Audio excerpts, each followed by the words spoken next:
المرسلين والحمد لله رب العالمين.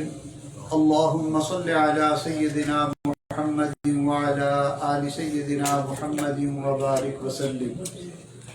اللهم صل على سيدنا محمد وعلى آل سيدنا محمد وبارك وسلم. کتاب انزلناہ الیک، میرے محبوب، اس کتاب یعنی قرآن کو ہم نے آپ کی طرف نازل کیا لتخرج الناس من الظلمات الی النور، تاکہ آپ اس کی روشنی میں انسانیت کو اندھیروں سے نکال کر روشنی کی طرف لے کر آئیں.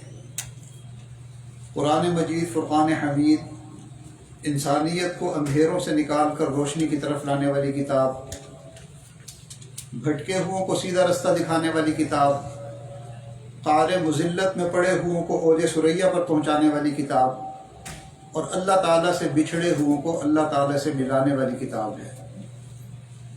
یہ کتاب انسانیت کے لیے دستور حیات ہے، انسانیت کے لیے منشور حیات ہے، انسانیت کے لیے ضابطۂ حیات ہے، بلکہ پوری کی پوری انسانیت کے لیے آب حیات کی مانند ہے. قرآن مجید ایسی کتاب ہے کہ اس کتاب کا پڑھنا بھی عبادت، اس کتاب کا سننا بھی عبادت، اس کتاب کا دیکھنا بھی عبادت، اس کتاب کو چھونا بھی عبادت، اس کتاب کا حفظ کرنا بھی عبادت، اور اس پر عمل کرنا یہ زندگی کی سب سے بڑی عبادت ہے. قرآن مجید اللہ تعالیٰ کا کلام ہے، اللہ تعالیٰ سے صادر ہوا ہے. باقی جو آسمانی کتابیں ہیں ان کو کتاب تو کہا جاتا ہے مگر ان کو کلام نہیں کہا جا سکتا، اس لیے کہ وہ لکھی ہوئی صورت میں دنیا میں آئی، جبکہ قرآن مجید یہ وہ کتاب ہے، یہ اللہ تعالیٰ کا وہ کلام ہے جس کا اللہ تعالیٰ نے خود تکلم فرمایا. اس لیے نبی علیہ الصلوۃ والسلام نے ارشاد فرمایا تبرک بالقرآن، تم قرآن سے برکت حاصل کیا کرو، فإنہ کلام اللہ وخرج منہ، اس لیے کہ یہ اللہ تعالیٰ کا کلام ہے، اللہ تعالیٰ سے نکلا ہے. اللہ رب العزت نے اس کو تکلم فرمایا اور اس کو اپنے محبوب صلی اللہ علیہ وسلم کے دل پر نازل فرمایا. اس لیے چونکہ یہ اللہ تعالیٰ کا کلام تھا تو اللہ تعالیٰ نے اس کی حفاظت کا ذمہ بھی خود لے لیا. قرآن مجید میں اللہ تعالیٰ نے فرمایا انا نحن نزلنا الذکر وانا لہ لحافظون، بے شک اس قرآن کو ہم نے نازل کیا ہے اور اس کی حفاظت کے ذمہ دار بھی ہم خود ہیں. اب یہ جو آیت ہے جس میں اللہ تعالیٰ نے اس کی حفاظت کا ذمہ لیا، اس آیت کی جو بناوٹ ہے وہ بڑی عجیب سی ہے. مثال کے طور پر انا، اس کا مطلب بنتا ہے ہم نے، نحن ہم نے، نزلنا ہم نے، یعنی 3 دفعہ یہ جملہ استعمال کیا. اس کی وجہ کیا ہے کہ اللہ تعالیٰ نے تاکید در تاکید در تاکید کہ ہم نے، ہاں ہم نے، ہاں ہاں ہم نے ہی اس قرآن کو نازل کیا ہے اور ہم ہی اس کی حفاظت کے ذمہ دار ہیں، تاکہ کسی بندے کے دل میں شک و شبہ کی گنجائش ہی نہ رہے کہ یہ کتاب جو ہے خدا نخواستہ یہ کوئی اللہ کا کلام نہیں ہے. اللہ تعالیٰ نے بہت واضح اور کھلے دھلے الفاظ میں فرمایا کہ ہم نے اس قرآن کو نازل کیا اور قیامت تک اس کی حفاظت کے ہم ذمہ دار ہیں. اس لیے قرآن پاک کا ایک ایک لفظ، ایک ایک حرف، ایک ایک زبر زیر پیش یہ قیامت تک محفوظ رہے گا. نہ صرف قرآن کے الفاظ محفوظ رہیں گے بلکہ قرآن کے علوم بھی اللہ تعالیٰ قیامت تک ان کی حفاظت فرمائیں گے. اللہ تعالیٰ نے اس کی حفاظت کے لیے بھی کیا عجیب انداز اختیار کیا. دیکھیں، جب کوئی بادشاہ جب وہ یہ کہتا ہے نا کہ اس ملک کی حفاظت کا میں ذمہ دار ہوں، تو اس کا کیا مطلب ہوتا ہے؟ وہ خود جا کر تو سرحدوں پر پہرا نہیں دیا کرتا، اس کی حفاظت کے لیے وہ بندوبست کرتا ہے.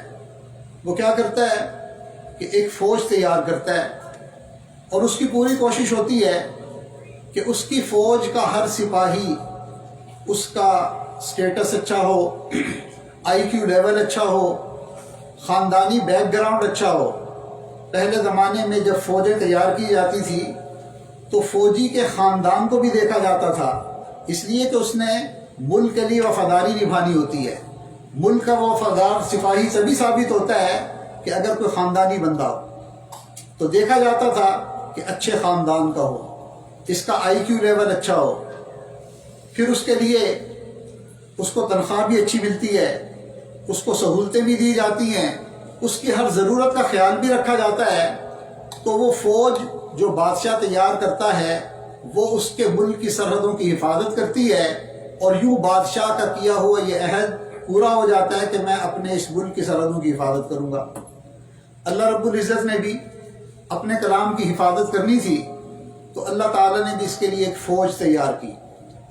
چنانچہ کچھ لوگ تھے جن کو اللہ تعالیٰ نے، جن کے سینوں کو اپنے قرآن کے لیے منتخب کیا، ان کے دل میں اللہ نے قرآن کی محبت ڈال دی، ان کے دل میں اللہ تعالیٰ نے قرآن پاک کا شوق ڈال دیا، اس کو حفظ کرنے کا جذبہ ڈال دیا، شوق ڈال دیا۔ پھر کچھ ایسے لوگ تھے جن کے دل میں اللہ تعالیٰ نے یہ بات ڈالی کہ میں اپنے بیٹے کو حافظ بناؤں گا۔ کچھ ایسے لوگ تھے کہ جن کے دل میں یہ بات ڈالی کہ میں اپنی بیٹی کو حافظ قرآن بناؤں گی۔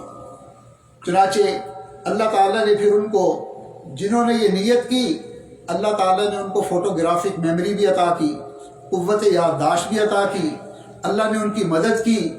عام طور پر اگر دیکھا جائے تو اتنی موٹی، اتنے والیوم کی کتاب وہ بندہ زبانی یاد نہیں کر سکتا، اس کا زبانی یاد کرنا ممکن ہی نہیں ہے۔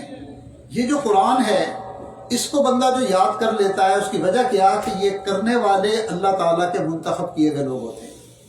اللہ تعالیٰ انہیں اپنے قرآن کی حفاظت کی فوج میں سپاہی بھرتی کرتے ہیں، پھر اللہ ہی انہیں میموری بھی اللہ دیتے ہیں، فوٹوگرافک میموری دیتے ہیں، ان کی قوت حافظہ کو اللہ بڑھا دیتے ہیں، انہیں یاد کرنے کی توفیق دے دیتے ہیں، قرآن پاک کے ساتھ وابستگی اور قرآن کے ساتھ وفاداری نبھانے کی توفیق عطا فرماتے ہیں، اس لیے کہ یہ قرآن حفظ کرتے ہیں اور اللہ تعالیٰ کو قرآن ان کے سینوں کے اندر محفوظ فرما دیتے ہیں۔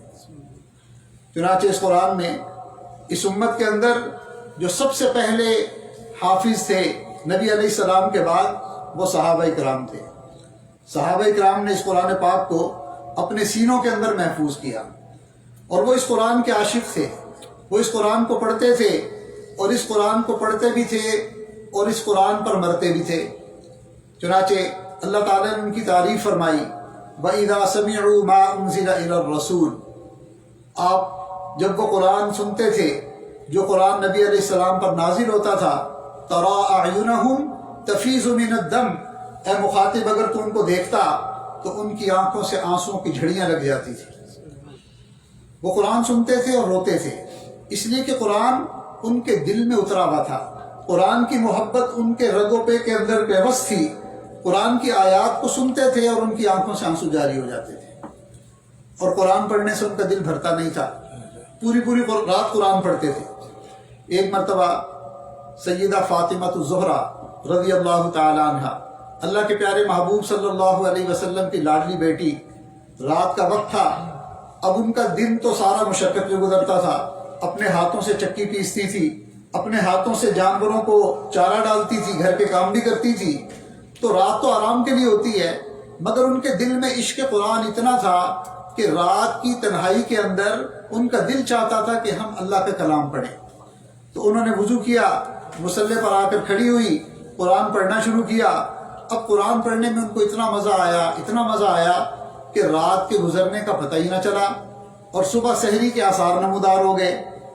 چنانچہ جب سلام پھیرا تو دیکھا کہ اب تو فجر کا وقت قریب ہے، تو دعا کے لیے ہاتھ اٹھائے اور کہنے لگی کہ اے اللہ، آپ کی رات کتنی چھوٹی ہے کہ میں نے 2 رکعت کی نیت باندھی تھی اور 2 رکعت میں آپ کی رات ہی ختم ہو گئی۔ اللہ اکبر کبیرہ۔ انہیں راتوں کے چھوٹا ہونے کا شکوہ ہوتا تھا، اس لیے کہ ان کے دل میں قرآن کی محبت تھی۔ ایک صحابی رات کو قرآن پڑھ رہے ہیں گھر کے اندر، تو ان کا دل چاہتا تھا کہ تنہائی ہے، رات کا وقت ہے، نفل میں قرآن پڑھ رہا ہوں۔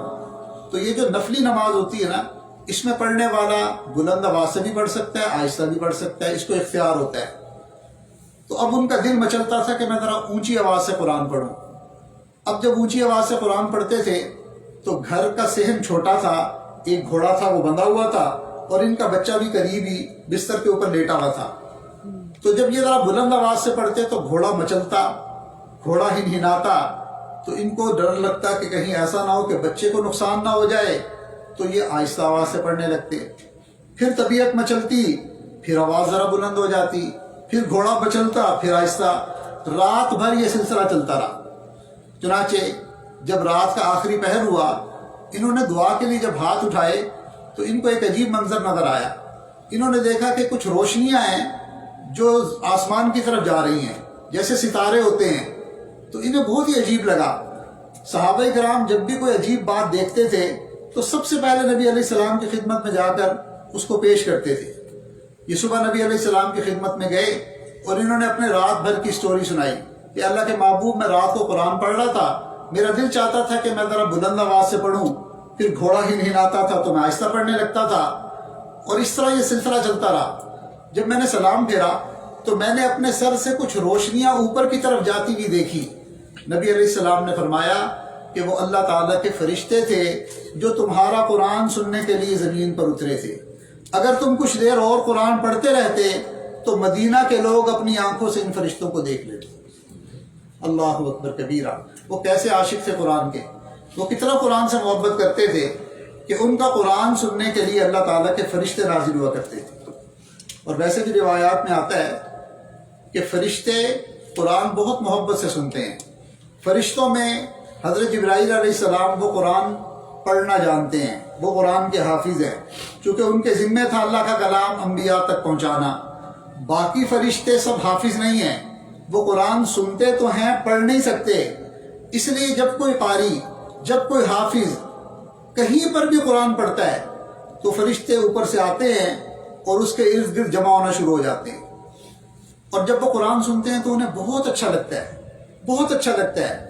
حتیٰ کہ وہ اس حافظ کے قریب ہونا شروع ہوتے ہیں، قریب ہونا شروع ہوتے ہیں، اور بعض دفعہ بے ساختگی میں اپنے ہونٹ اس کے ہونٹوں پہ رکھ لیتے ہیں. جیسے بھی ہونٹ ہے فرشتوں کے، جو بھی ہے، لیکن مفہوم یہ ہے کہ وہ اپنے لب اس کے لبوں سے لگا لیتے ہیں کہ ہم اس قرآن کو پڑھ تو نہیں سکتے، کم از کم ہم ان ہونٹوں کا بوسہ تو لے سکتے ہیں جس سے قرآن پڑھا جا رہا ہے.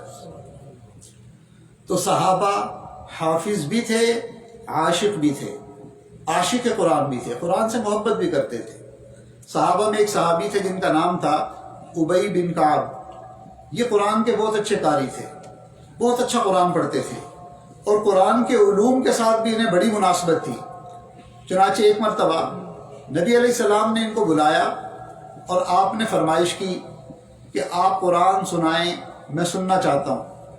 تو یہ کہنے لگے یا رسول اللہ، آپ پہ تو نازل ہوا ہے قرآن، آپ تو خود صاحب قرآن ہیں، تو میں پڑھوں اور آپ سنیں؟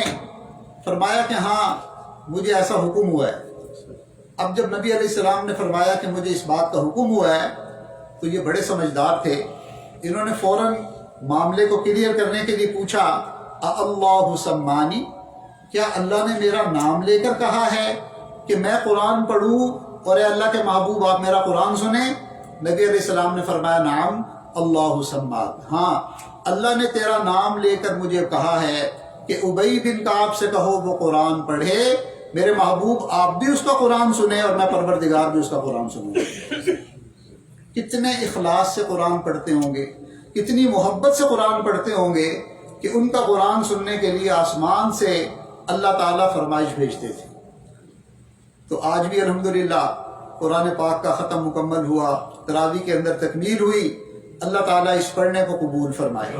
اللہ تعالیٰ ان حفاظ کو، جن بچوں نے پڑھا، حضرت مفتی صاحب نے کتنی محبت اور شفقت کے ساتھ ان بچوں کو پڑھایا.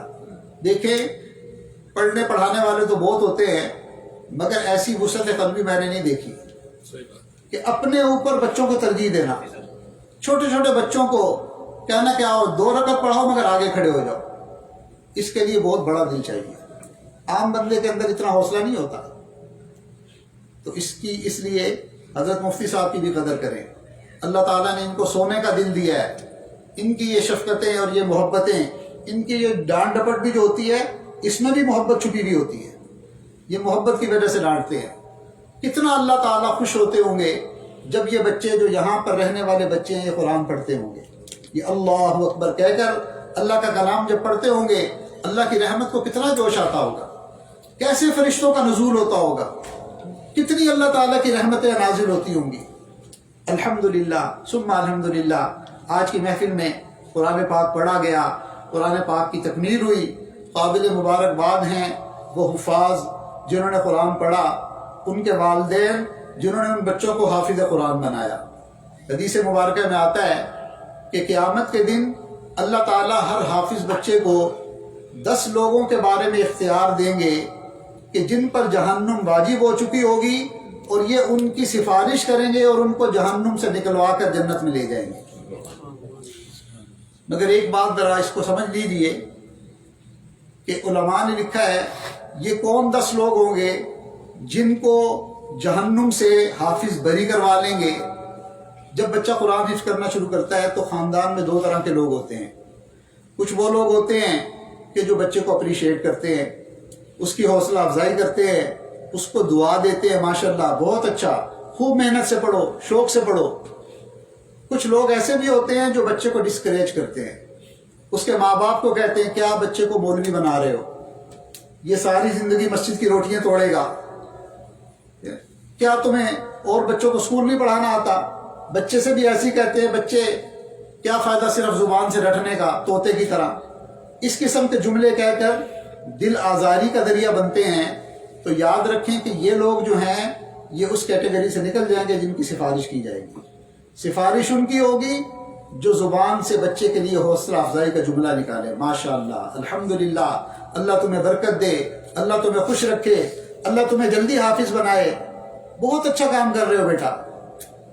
اس لیے ہمیں چاہیے کہ ہم جب بھی کبھی کسی بچے کے بارے میں سنا کریں کہ وہ قرآن حفظ کرنے لگا ہے تو ہمیشہ اچھا جملہ زبان سے نکالیں، اچھی حوصلہ افزائی کی بات کریں۔ کبھی ایسی بات نہ کریں کہ فقط الفاظ کو رٹنے سے، کیوں الفاظ کو رٹنے سے کیوں فائدہ نہیں ہوتا۔ حدیث پاک میں آتا ہے کہ قرآن پاک کا ایک لفظ بغیر سمجھے پڑھنے پر 10 نیکیاں ملتی۔ الف لام میم یہ ایک لفظ نہیں ہے، یہ 3 الفاظ ہیں، یہ 30 نیکیاں ملی بغیر سمجھے۔ سمجھ کر پڑھے گا تو اور نیکی ملے گی، عمل کرے گا تو اور نیکی ملے گی۔ فقط پڑھنے پر اگر 10 نیکیاں مل رہی ہیں تو قیامت کے دن تو بندہ ایک ایک نیکی کی تلاش میں ہوگا۔ ایک نیکی کی وجہ سے یا جنت کا فیصلہ ہو جائے گا یا جہنم کا فیصلہ ہو جائے گا۔ تو یہ کیسے کہتے ہیں جی اس طرح پڑھنے کا کیا فائدہ؟ کیوں فائدہ نہیں ہے؟ کچھ بھی نہیں اگر آتا، کوئی ترجمہ نہیں آتا، تو یہ جو 10 نیکیاں اتنے الفاظ پر ملی، کیا یہ رائے گاہ چلی جائیں گی؟ یہ ضائع چلی جائیں گی؟ ایسی بات نہیں ہے کہ سمجھ میں نہیں آتا۔ الحمدللہ قرآن کو سمجھنے کی توفیق بھی اللہ انہی کو دیتے ہیں جن کو یاد کرنے کی توفیق دیتے ہیں، جن کو پڑھنے کی توفیق دیتے ہیں۔ جو حافظ بنتے ہیں وہی عالم بھی بنا کرتے ہیں، وہی ناشر اور داعی قرآن بھی بنتے ہیں، اور وہی عاشق قرآن بھی بنتے ہیں۔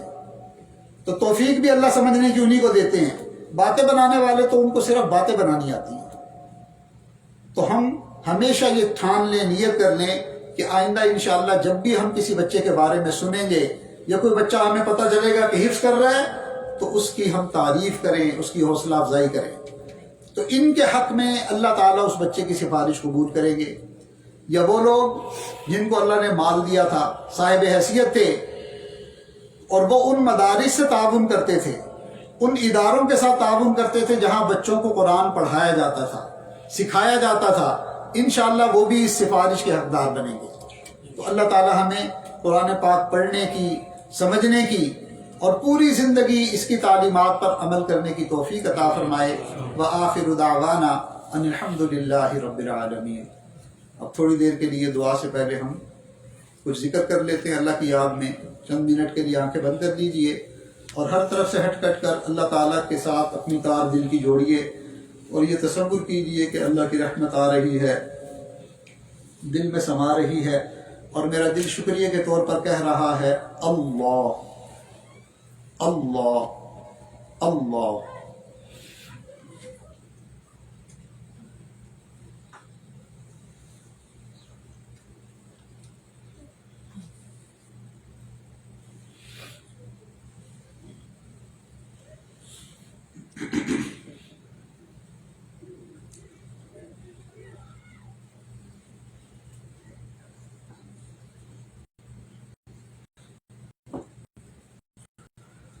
ہوا و حرص والا دل بدل دے، میرا غفلت میں ڈوبا دل بدل دے، ہوا و حرص والا دل بدل دے،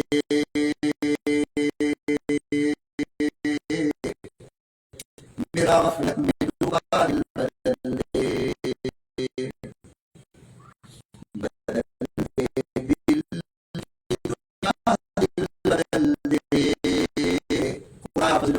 دل بدل دے،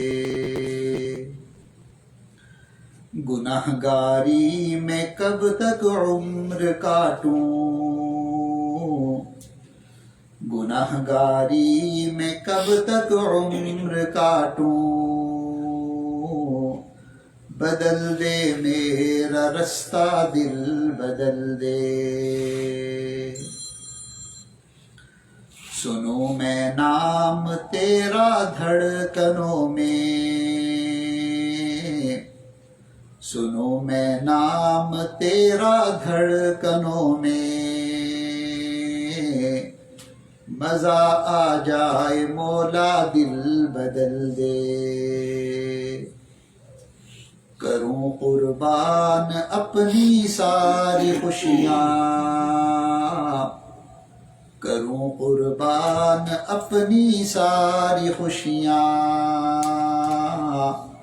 تو اپنا غم عطا کر دل بدل دے،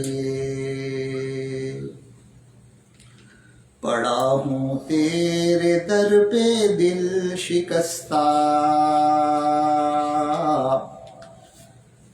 پڑا ہوں تیرے در پہ دل شکستہ،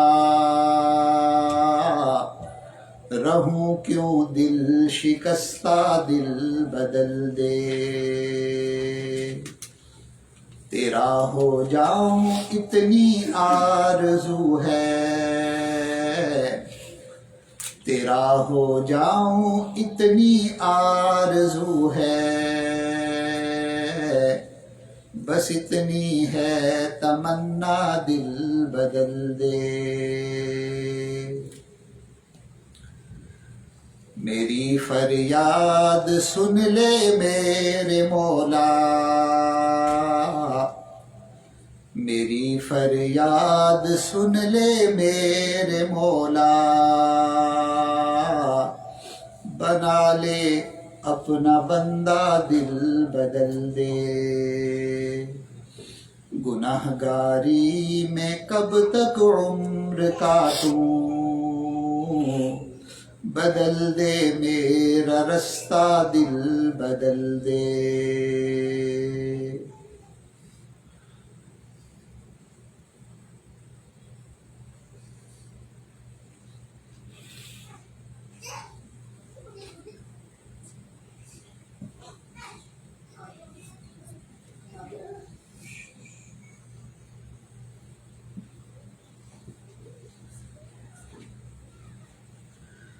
لا الہ الا اللہ محمد رسول اللہ۔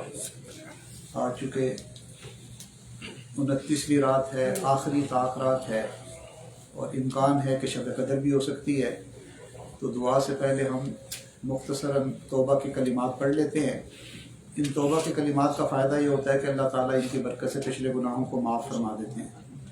تو آپ توبہ کی نیت سے پچھلی زندگی کے سب گناہوں سے سچی پکی توبہ کی نیت سے اور آئندہ نیکوکاری والی زندگی گزارنے کے عزم اور ارادے کے ساتھ ان کلمات کو پیچھے پیچھے پڑھ لیجئے۔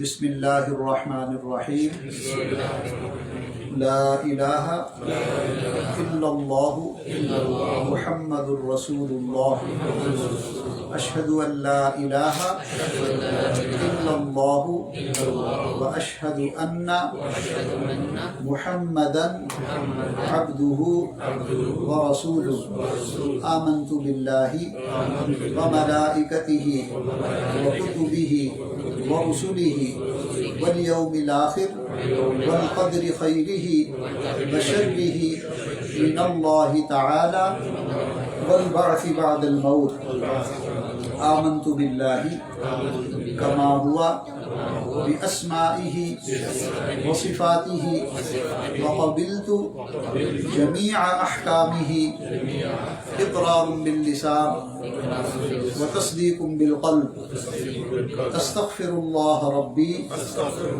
من كل ذنب وأتوب إليه أستغفر الله ربي من كل ذنب وأتوب إليه وصلى الله تعالى على خير خلقه سيدنا محمد وعلى آله وأصحابه أجمعين برحمتك يا أرحم الراحمين۔ ان کلمات کے پڑھ لینے سے ہم سب توبہ طائب ہو چکے ہیں۔ چند آسان سے معمولات ہیں، اگر ہم ان کی پابندی بھی کر لیں گے اور ان کو اپنی زندگی کا حصہ بنا لیں گے تو انشاءاللہ ہمیں توبہ پر استقامت کی توفیق اللہ تعالیٰ فرمائیں گے۔ سب سے پہلے استغفار ہم روزانہ پڑھیں۔ استغفر اللہ ربی من کل ذنب واتوب الیہ 100 مرتبہ صبح شام۔ درود شریف روزانہ پڑھنے کی عادت بنا لیجئے۔ اللہم صلی علی سیدنا محمد وعلی آل سیدنا محمد وبارک وسلم، یہ بھی اگر 100 مرتبہ صبح شام ہو جائے تو بہت اچھا۔ قرآن پاک الحمدللہ اللہ رمضان میں ہمیں سننے کی توفیق دیتے ہیں، پڑھنے کی توفیق دیتے ہیں، مگر کوشش کیجئے کہ ہم روزانہ ایک پارہ پڑھنے والے بن جائیں، اور جب تک ایک پارہ کی ترتیب نہیں بنتی تو 2 رکوع 3 رکوع تھوڑے سے شروع کر لیں، مگر روزانہ قرآن پڑھیں۔ اور قرآن کو پڑھنا یہ سب سے پہلا درجہ ہے، اگر اس کو سمجھیں گے، ترجمے کے ساتھ پڑھیں گے اور اجر ملے گا۔ تو اس لیے روزانہ کچھ نہ کچھ قرآن ہم پڑھنے کی عادت بنا لیں۔ تو استغفار 100 مرتبہ صبح شام، درود شریف 100 مرتبہ صبح شام، قرآن پاک کی تلاوت روزانہ، یہ 3 کام ہو گئے۔ چوتھا کام، چلتے پھرتے ہر وقت اللہ کا دھیان رکھیں۔ ہتھ کارول دل یارول، ہاتھ پاؤں کام کاج میں مشغول اور دل اللہ تعالیٰ کی یاد میں مصروف۔ دیکھیں یہ جو کیفیت میں بتا رہا ہوں نا، قرآن پاک میں اس کیفیت کے حامل لوگوں کے بارے میں اللہ تعالیٰ فرماتے ہیں اولئک اولو الالباب، یہ سب سے عقل مند ترین لوگ ہیں۔ جتنے بھی انسان ہیں، جتنے بھی ذہین ترین لوگ ہیں، ان میں سب سے ذہین اللہ تعالیٰ فرما رہے ہیں اولئک اولو الالباب۔ کیوں؟ الذین یذکرون اللہ قیاما وقعودا وعلی جنوبہم، کہ یہ کھڑے بیٹھے لیٹے تینوں حالتوں میں اللہ تعالیٰ کو یاد کرتے ہیں۔ اس کو ہم لوگ وقوف قلب بھی کہہ دیتے ہیں کہ بھئی چلتے پھرتے اللہ کا دھیان رکھیں۔ ڈرائیو کر رہے ہیں، آفس میں ہیں، کام کاج ہے، مگر دل تو کچھ نہ کچھ کرے گا نا۔ ہاتھ پاؤں مصروف ہے، زبان مصروف ہے، دل تو کہیں انگیج ہوتا ہی ہے بندے کا۔ آپ اگر جاب کے لیے صبح جا رہے ہیں اور آپ کی بیٹی جو ہے اس کو بخار ہے بہت سخت، تو جاب پر جا کر آپ اپنا سارا آفس کا ورک بھی کر رہے ہیں، مگر ہر گھنٹے 2 گھنٹے کے بعد گھر میں فون کر کے پوچھیں گے اب بیٹی کی طبیعت کیسی ہے، اب اس کا بخار اترا کہ نہیں اترا، دوائی لے لی تھی کہ نہیں لی۔ تو دل بیٹی کی یاد میں لگا ہوا ہے، اس کی فکر میں لگا ہوا ہے، حالانکہ ہم خود گھر میں نہیں ہوتے، ہم آفس میں ہیں اور ہم اپنے کام میں بزی ہیں۔ تو اگر بیٹی سے جو تعلق ہے اس کی یاد دل میں جم سکتی ہے تو اللہ کا اور ہمارا تعلق سب سے قوی ہے۔ اللہ ہمارے مالک ہیں، خالق ہیں، رازق ہیں، ہمارے محبوب اصلی ہیں۔ تو اللہ تعالیٰ کو ہم ہر وقت دل میں رکھیں، ہر وقت دل میں اللہ کی یاد ہو۔ تو انشاءاللہ اس کی آپ کوشش کریں گے تو آپ دیکھنا آپ کو زندگی کا مزہ آئے گا۔ ہتھ کارول دل یارول، ہاتھ پاؤں کام کاج میں اور دل اللہ کی یاد میں مصروف۔ اور 5ویں نمبر پر جو ابھی ہم نے مراقبہ کیا، یہ بیٹھ کر 5-10 منٹ آپ اپنے گھر میں مصلی پر بیٹھ کر لیا کریں۔ آنکھیں بند کر لیں، سر جھکا لیں، دنیا اور مافیا سے ہٹ کر یہ تصور کریں کہ اللہ کی رحمت آ رہی ہے، دل میں سما رہی ہے، دل کی ظلمت اور سیاہی دور ہو رہی ہے، اور شکریہ کے طور پر میرا دل کہہ رہا ہے اللہ اللہ اللہ۔ زبان سے نہیں پڑھنا، زبان تالو سے لگی ہوئی ہو، سانس چل رہا ہو، بس یہ تصور کرنا ہے، امیجینیشن ہے یہ کہ دل اللہ اللہ کر رہا ہے اور میں اس کو سن رہا ہوں۔ حدیث میں آتا ہے انا عند ظن عبدی بی، میں اپنے بندے کے ساتھ اس کے گمان کے مطابق معاملہ کرتا ہوں۔ تو شروع میں جب ہم بیٹھیں گے نا گمان لے کر تو ہمیں یہ گمان ہی لگے گا، مگر آہستہ آہستہ جب آپ کو عادت بن جائے گی تو آپ خود فیل کریں گے کہ دل اللہ اللہ کر رہا ہے، دل اللہ اللہ کر رہا ہے اور میں اس کو سن رہا ہوں۔ اس کا حکم بھی ہمیں اللہ نے قرآن میں دیا ہے، یہ کوئی نئی چیز نہیں ہے، یہ کوئی ایسی چیز نہیں ہے۔ ہم نے چونکہ قرآن کئی دفعہ سمجھا نہیں ہوتا تو مس انڈرسٹینڈنگ ہو جاتی ہے۔ اللہ فرما رہے ہیں وَاذْكُرْ رَبَّكَ فِي نَفْسِكَ، اپنے رب کو یاد کرو اپنے دل میں۔ تو دل کا ذکر ہے یہ، زبان کا ذکر ہے سبحان اللہ، الحمدللہ، اللہ اکبر، لا الہ الا اللہ، اور دل کا ذکر کیا ہے؟ مراقبہ۔ یہ مراقبہ ایک ٹرم ہے، اصل ہے یہ ذکر قلبی، کہ دل میں بیٹھ کر بندہ دل میں اللہ تعالیٰ کو یاد کرے۔ اللہ تعالیٰ ہمیں یہ 5 آسان سے اعمال ہیں، کر لیں گے نا انشاءاللہ، تو اس کی پابندی کریں گے، آپ دیکھنا اس کی برکتیں آپ اپنی آنکھوں سے دیکھیں گے۔ اللہ تعالیٰ ہمیں عمل کرنے کی توفیق عطا فرمائے۔ الحمدللہ رب العالمین والعاقبۃ للمتقین والصلاۃ والسلام علی افضل الانبیاء والمرسلین یا اول الاولین وآخر الآخرین یا راحم المساکین۔ اے مالک ہمارے اس مل بیٹھنے کو قبول فرما، اے اللہ اپنی رحمت اور کرم کا معاملہ فرما۔ اے اللہ ہم نے تھوڑی دیر بیٹھ کر آپ کی یاد میں گزارنے کی کوشش کی، اے اللہ اپنی رحمت سے ہماری اس محنت کوشش کو قبول فرما، قرآن پاک کے پڑھنے کو قبول فرما، قرآن کے سننے کو قبول فرما۔ اے اللہ قرآن پاک کے مکمل کرنے پر جو آپ اجر عطا فرماتے ہیں، اللہ وہ اجر کامل طور پر عطا فرما۔ اے اللہ ہم نے آج آپ کے گھر میں بیٹھ کر اپنی زندگی کے پچھلے گناہوں پر سچی پکی توبہ کی نیت سے یہ توبہ کے کلمات پڑھے۔ اے اللہ اپنی رحمت سے ہماری توبہ کو قبول فرما، ہماری اس توبہ کو توبۃ النصوح بنا۔ اے اللہ جتنے بھی گناہ ہم نے کیے، جان بوجھ کر کیے یا انجانے میں کیے، بھول کر کیے یا اے اللہ جانتے بوجھتے ہوئے کیے، سب گناہوں کو اپنی رحمت سے معاف فرما۔ صغیرہ گناہوں کو معاف فرما، کبیرہ گناہوں کو معاف فرما۔ اے اللہ جو یاد ہیں ان کو معاف فرما، جو کر کے بھولے بیٹھے ہیں ان گناہوں کو معاف فرما۔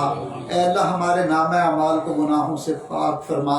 میرے مالک آپ نے یہ رمضان مغفرت کا پیغام بنا کر ہمارے پاس بھیجا، اے اللہ اب یہ رخصت ہونے کے قریب ہے، اے میرے مالک رحمت کا معاملہ فرما۔ ہم نے جیسے رمضان کے فضائل کے بارے میں بہت سی باتیں سنی اور بہت زیادہ ہم نے اس کا مشاہدہ بھی کیا اور سنا بھی علماء سے کہ کس کس بات پر آپ مغفرت فرما دیتے ہیں۔ اے اللہ ایک ایسی بات بھی ہے جس کی وجہ سے ہمیں ڈر بھی لگ رہا ہے، وہ بات یہ ہے کہ آپ کے محبوب صلی اللہ علیہ وسلم نے ایک مرتبہ فرمایا تھا، ہلاک ہو جائے وہ شخص جس نے رمضان کا مہینہ پایا اور پھر بھی اپنی مغفرت نہ کروائی۔ اے اللہ ہمیں اس بد دعا کا مصداق نہ بنائیے گا، اے اللہ ہمیں اس بد دعا کا مصداق نہ بنائیے گا۔ اے اللہ آپ ہماری مغفرت فرما دیجئے، ہماری مغفرت فرما دیجئے، ہمارے گناہوں کو معاف کر دیجئے۔ اے مالک ہم نہیں جانتے ہم میں سے کس بندے کی زندگی کی کتنی مہلت اب باقی رہ گئی ہے۔ بظاہر تو ایسے ہی نظر آتا ہے کہ جس کے بال سفید ہو گئے وہ اپنی زندگی کا پرائم ٹائم گزار چکا ہے، اب اس کی زندگی کے اثر اور مغرب کا وقت ہے، کسی وقت بھی بلاوا آ سکتا ہے۔ اے اللہ اب تو اس لمحے میں ایسے وقت میں ہماری مغفرت کر دیجئے، اے اللہ ہمیں معاف کر دیجئے، اے اللہ ہماری سوچ کو بدل دیجئے، ارادوں کو بدل دیجئے، اے اللہ دل کی تمناؤں کو بدل دیجئے۔ اے اللہ ہمیں تقوی عطا فرمائیے، تقوی والی زندگی نصیب فرمائیے، گناہوں سے طبعی نفرت عطا فرما دیجئے، نیکی سے محبت عطا فرما دیجئے۔ اے اللہ ہمیں حیا اور پاک دامنی نصیب فرما دیجئے، ہماری نگاہوں کو پاک فرما دیجئے، دلوں کو صاف فرمائیے۔ اے اللہ تنہائیوں کے گناہوں سے بھی ہماری حفاظت فرما۔ اے اللہ اپنی رحمت کے فیصلے فرما، خیر کے فیصلے فرما۔ جتنے بھی دوست احباب یہاں پر ہیں اے اللہ ان سب کے بیٹھنے کو قبول فرما، دلوں کے اندر جو نیک تمنائیں ہیں ان کو پورا فرما، نیک مقاصد کی تکمیل فرما، الجھے ہوئے کاموں کو اپنی رحمت سے سلجھا، اٹکے ہوئے کاموں کا ہونا آسان فرما۔ اے اللہ آج کی اس محفل کے اندر آپ کی کچھ بندیاں بھی ہیں جو بیٹھی ہوئی دعا پر آمین کہہ رہی ہیں، اے اللہ یہ بھی آپ کے گھر پہ آپ کے در پر آ کر بیٹھ گئی۔ اے مالک ہم نے تو دنیا کا دستور دیکھا ہے کہ اگر گھر کی عورتیں کسی کے گھر پر چلی جائیں تو لوگ تو قتل کے مقدمے بھی معاف کر دیتے ہیں کہ عورتیں چل کر آ گئی، ان کے آنے کی لاج رکھ لیتے ہیں۔ اے اللہ آپ کی بندیاں آپ کو راضی کرنے کے لیے، آپ کو منانے کے لیے، دل کے غم آپ کو سنانے کے لیے اپنے گھر کو چھوڑ کر آپ کے گھر میں آ کر بیٹھ گئی۔ اے اللہ اب اپنا دامن پھیلائے بیٹھی ہیں، اے اللہ آپ ان کو بھی معاف کر دیجئے، ان کی برکت سے آپ ہمیں بھی معاف کر دیجئے۔ اے اللہ رحمت فرما دیجئے، کرم فرما دیجئے۔ اے اللہ اس محفل کے اندر کچھ چھوٹے معصوم بچے بھی ہیں، اے اللہ ہم آپ کو ان کی معصومیت کا واسطہ دیتے ہیں۔ اے اللہ آپ جہاں بچوں پر ترس کھائیں گے اے اللہ ہم بوڑھوں پر بھی ترس کھا لیجئے۔ اے اللہ اپنی رحمت کا معاملہ فرمائیے، اے کریم آقا رحمت کے فیصلے فرما دیجئے، کرم کے فیصلے فرما دیجئے۔ اس رمضان کو ہمارے لیے ماہ غفران بنا دیجئے۔ اے اللہ عید تو اصل میں اسی کی ہوتی ہے جسے آپ کی دید نصیب ہو، جسے آپ کی رضا نصیب ہو، اے اللہ اس آنے والی عید کو صحیح معنوں میں ہمارے لیے عید بنا دیجئے، اے اللہ عید بنا دیجئے۔ اے اللہ اگر آپ ناراض رہے تو پھر یہ عید نہیں ہمارے لیے وعید ہوگی، اے اللہ ہمیں وعید سے بچا لیے اور ہمیں اس عید کو یوم عید بنا دیجئے۔ جو مانگے وہ بھی عطا فرما دیجئے، جو مانگنا چاہیے تھا نہیں مانگ سکے، اے اللہ بن مانگے عطا فرما۔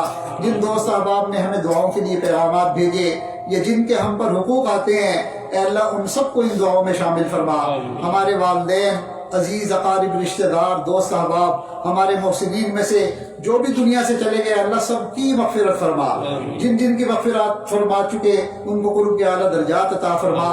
اے اللہ تمام بیماروں کو شفاء کاملہ عاجلہ مستمرہ عطا فرما۔ اے اللہ ہم سب کو بھی ہر طرح کے موذی امراض سے محفوظ فرما، وباؤں سے محفوظ فرما۔ اے اللہ ہمیں صحت والی، تندرستی والی، عافیت والی زندگی نصیب فرما۔ اے اللہ امت مسلمہ کو عظمت رفتہ نصیب فرما۔ امت کے جو افراد دنیا کے جس حصے میں ہیں، اے اللہ پریشانی میں ہیں، قسمہ پرسی میں ہیں، ان سب کی مدد فرما، رحمت کا معاملہ فرما، کرم کا معاملہ فرما، عافیت کا معاملہ فرما۔ اے اللہ اس مرکز کو قیامت تک کے لیے آباد فرما۔ حضرت مفتی صاحب کی خدمات کو قبول فرما۔ اے اللہ ان کو محبت کرنے والے معاونین کی جماعت عطا فرما۔ اے اللہ اس جگہ کو امن اور سلامتی کا مرکز بنا، محبت کا مرکز بنا، خیر کا مرکز بنا، دین اسلام کی صحیح تصویر لوگوں کو پیش کرنے کا اس کو مرکز بنا۔ اے اللہ اپنی رحمت کا معاملہ فرما۔ اے اللہ یہاں پر آنے والوں کے دلوں میں اپنی محبت پیدا فرما، اپنا قرب، اے اللہ اپنی محبت پیدا فرما، سب کو اپنا قرب عطا فرما۔ اے اللہ اس جگہ کو نیک اور متقی لوگوں سے آباد فرما۔ اے اللہ اس کی ضرورتوں کو اپنے خزانوں سے پورا فرما۔ ربنا تقبل منا انک انت السمیع العلیم وتب علینا انک انت التواب الرحیم، وصلی اللہ تعالی علی خیر خلقہ محمد وآلہ واصحابہ اجمعین برحمتک یا ارحم الراحمین۔